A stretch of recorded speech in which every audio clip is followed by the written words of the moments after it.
Hi, this week in Under 3 with Vicki, I'm going to talk about endings and new beginnings.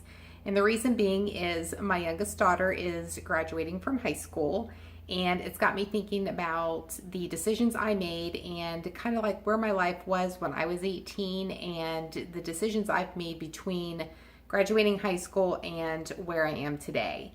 And as many of you know, if you've been around and in the workforce for the last, at least 20 to 30 years, things have changed significantly, not only in how and when college students or high school students get their degrees, but also when they get their degree, what they end up doing in the workforce and just their path, their career path once they get there.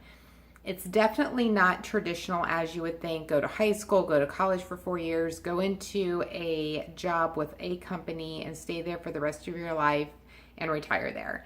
We know that's not the traditional path any longer, but there's also so many different directions that people take after they've gotten their college degree, or if they just branch off and start doing their own thing right out of high school.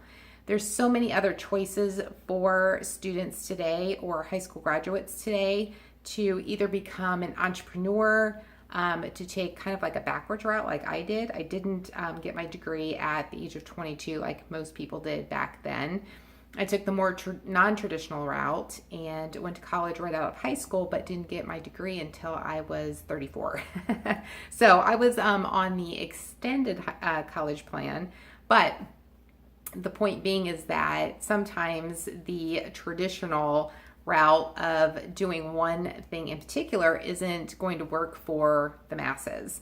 And I'm just a good example of that, and doing things non-traditionally that allowed me to get the experience I wanted in a real world environment, and then going back and getting my college degree that allowed me to get a really high status of summa cum laude.